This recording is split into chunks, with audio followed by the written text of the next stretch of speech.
Everyone, good morning. Welcome back to my channel. আমি সুবিতা। কুহেলি world blog চ্যানেলে তোমাদের সকলকে অনেক অনেক স্বাগত আর ভালোবাসা। রূপের কদর করি না বলেই আজ গুণ দিয়ে নিজেকে ও সংসারকে সুখে রাখতে অক্লান্ত পরিশ্রম করি, এতে সংসারের মঙ্গলের জন্যই। তো চলো বন্ধুরা, আজকে এই নিয়ে ভিডিওটা স্টার্ট করলাম। তো সকালে বলতে সমস্ত কাজ সেরে নিয়েছি, আশিবাসি কাজ সেরে চান করে পুজো দিয়ে একবারে চলে এসেছি রান্নাঘরে। তো রান্নাঘরে কি বানাবো, এদিকে ডিম দিয়ে গোলা রুটি, আর এইদিকে দেখতে পাচ্ছ পমফ্রেট মাছটা এনেছিল। তো দুটো মাছ আমি ওদেরকে ফ্রাই করে দিয়েছিলাম, তারপরে রেখে দিয়েছিলাম। তো সেটাই আছে, আজকে পমফ্রেট মাছের ঝাল করব। আর এইদিকে শাকগুলোর নাম আমি জানি না, তো এইটা শাকগুলো দিয়ে বড়া করব। তো কী শাক তোমরা যদি জেনে থাকো আমাকে বলবে। তো আমাকে সেই মাসি এসেছিলো না, সেই দিয়েছিল, তো বলেছিল নামটা, কিন্তু আমি ভুলে গেছি। আর শাকগুলোর কিন্তু কাঁচাতে একটা বিক্রিটি একটা গন্ধ আছে, কিন্তু রান্না করে খাওয়ার পর বেশ ভালোই লাগে। তো ওই জন্য ডালটা ভিজিয়ে রেখেছি, ডাল দিয়ে করব। তো আগে এই যে টিফিনটা বানিয়ে নিচ্ছি, তো গোলা রুটি ডিম দিয়ে করছি আর কি। তো এটা সকালে টিফিন করব। আর আগের দিনে একটু মিক্স ভেজ বানিয়েছিলাম, পনিরের সবজি আছে, তো সেটা দিয়ে আর গোলা রুটিটা খেয়ে নেব। তো আমার কাছে রূপ, আমি কখনো রূপের কদর করি না। আর আমার যাটুকু গুণ আছে আমি সেটা দিয়ে আমার সংসারকে আর নিজেকে সুখী রাখতে পেরেছি। তো রূপটা কিন্তু আমাদের চিরস্থায়ীও নয়, জানো তো, এটা আছে ক্ষণিকের।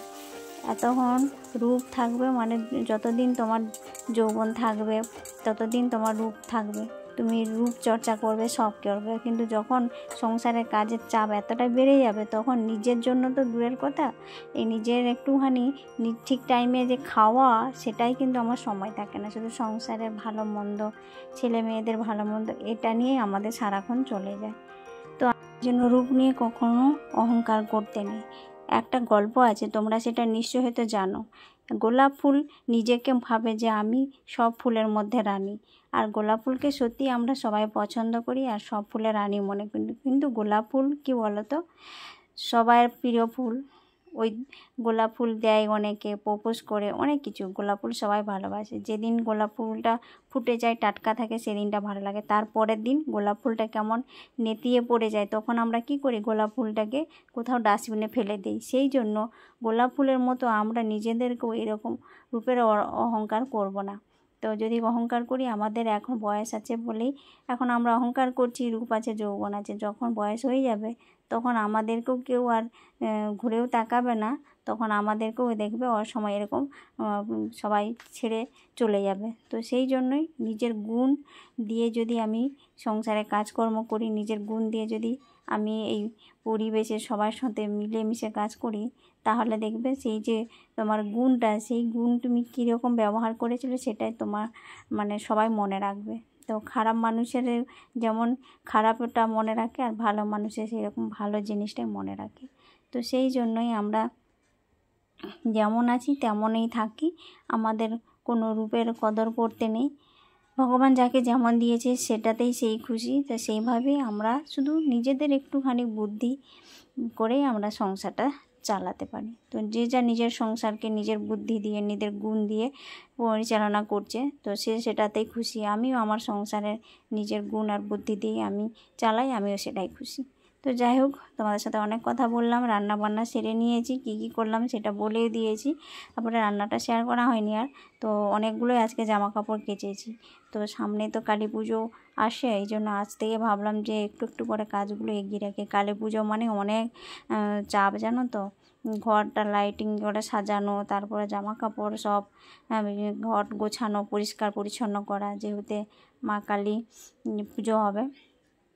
তো সবার ঘরে লাইট, মানে দীপাবলি মানেই কি বলো তো, সবার মানে আলোয় আলোকিত হওয়া। তো সবার ঘর আলোয় আলো ভরে যাবে, সেজে উঠবে, তো ভালো লাগে। তো সেই রকম আমিও আমার ঘরটাকে একটুখানি সাজানো সাজাবো। তো লাইটের মিস্ত্রি আসার কথা, সে আসবে আজকে, যদি না আসতে পারে অন্য দিন আসবে। তো মেয়ে বলছে যে আমিও বারান্দার লাইটগুলো লাগিয়ে নেব, দুজনে মিলে এই কাজটা করব। তো তারপরে রান্না বান্না সেরে তো এখন শুধু আমি এই যে গোপালদেরকে দুপুরে সেবাটা দিয়েছি, আর সকালে যেমন দিয়েছি এরকম দিয়েছি। আর এই যে মেয়ের বই রাখার ঘরটাকে না একটুখানি সুন্দর করে গুছিয়ে রাখছি, সবসময় এলোমেলো ছিল তো ওই জন্য ভাবলাম না গুছিয়ে রাখি, বিছানার চাদরটাকে চেঞ্জ করব যখন, তো এই ঘরটাকে আর একটু লাইটিং দিয়ে সাজিয়ে নেব। তো সেই জন্যই আগে এই কাজগুলো সেরে নিচ্ছি। আমাদের মতো মধ্যবিত্ত পরিবারে কিন্তু ঘর বাড়ি সাজাতে কী বলো তো লক্ষ লক্ষ টাকার প্রয়োজন নেই। তো নিজের একটু বুদ্ধি জ্ঞান যদি থাকে না, তো সেটা দিয়েই, আর নিজের যদি ইচ্ছা শক্তি থাকে, তো সেটা দিয়ে আমি সংসারটাকে সুন্দর করে সাজিয়ে রাখতে পারবো। তো এর জন্য আমাদের কোনো টাকার প্রয়োজন নেই। তো আমাদের এই মিডিল ক্লাস ফ্যামিলিতে যেমন আয় আছে সেরকম তো ব্যয় করবে। গাদা গাদা জিনিস কিনে ঘর সাজালে তো আর হবে না। আমাদের মানে সারা বছর কীরকম চলতে হবে, খেতে হবে, হ্যাঁ, কখন কী হবে, আপদ বিপদ সব কিছুটাই ভেবে আমাদেরকে সংসারে জিনিসগুলো কিনতে হবে। তো আমার এই শোকেসটা দেখতে পাচ্ছ, এটা অনেক দিনের একটুখানি ভেঙে গেছে, কিন্তু সময় হচ্ছে না, আর সেরকম পাচ্ছি না যে কিনে নেব। চট করে বললেই তো আর কেনা যায় না। তো যেমনই ভাঙা হোক যেই হোক, তো ওইটাকেই আমি এখন পরিষ্কার করে নিই। আর পেছন দিকে না ওই যে সেই সেলুটেপ হয়, সেগুলো দিয়ে চিটে আটকে রাখানো আছে, একটুখানি ফেটে গেছে আর কি।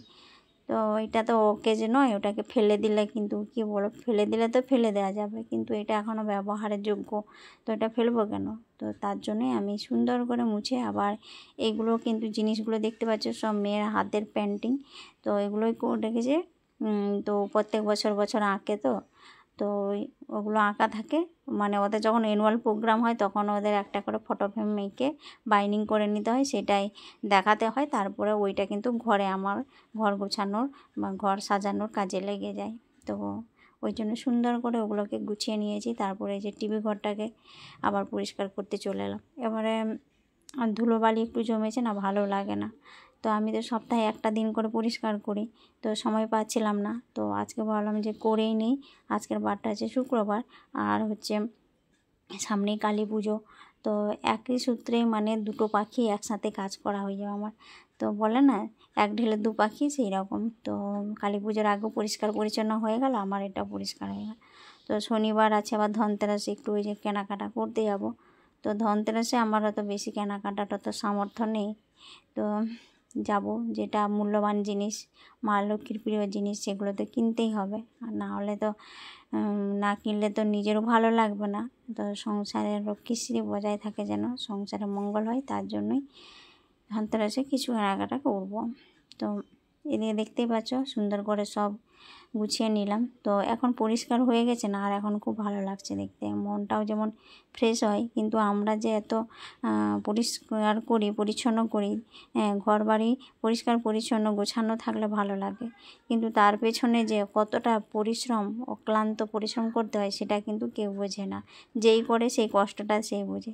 তো যাই হোক, পরিষ্কার পরিচ্ছন্ন করার পরে দুপুরে খাওয়া দাওয়া করে নিয়েছি। এখন এই বিকালে 4:30 5টা বেজেছে। তো বেলকুনিতে লাইটিংটা লাগানো শুরু হয়ে গেছে। তো মেয়ে লাগাচ্ছে, আর আমি এই যে দড়ি সুতো কেটে কেটে দিচ্ছি। তো কেমন লাগছে ভিডিওটা অবশ্যই কমেন্ট করে জানাবে। প্রত্যেক দিনের মধ্যে আবার বলছি, যে সকল বন্ধুরা নতুন আজকে আমার পরিবারে আসে তাদেরকে অনেক অনেক স্বাগত আর ভালোবাসা। ভিডিওটা পুরোটাই দেখবে। যদি ভিডিওর কোনো অংশ ভালো লাগে তাহলে চ্যানেলটাতে সাবস্ক্রাইব করে পাশে থাকবো। আর পুরানো বন্ধুদেরকে অসংখ্য ধন্যবাদ। তোমরা যেভাবে আমাকে সাপোর্ট করছো এভাবেই সাপোর্ট করো, আর তোমাদের ভালোবাসায় আমরা সবাই যেন এভাবে এগিয়ে যেতে পারি। তো ভিডিওটা স্কিপ করবে না, পুরোটাই দেখবে, এইটুকু অনুরোধ সবার কাছেই। তো কেন বলছি, আমার একবারে ওয়াচ টাইম কেটে যাচ্ছে, তো আমার সেই জন্য আর ভালো লাগছে না। তো দেখতে পাচ্ছ একদিন দুদিন গ্যাপ হয়ে যাচ্ছে ভিডিও দিতে। তো যাই হোক, এখানে লাইটিংটা লাগানো হয়ে গেছে, লাইটটাও দিয়ে দিয়েছে। তো এখন লাইট জ্বলছে। তো যাই হোক, ভিডিওটা এখানেই শেষ করছি। সবাইকে টাটা।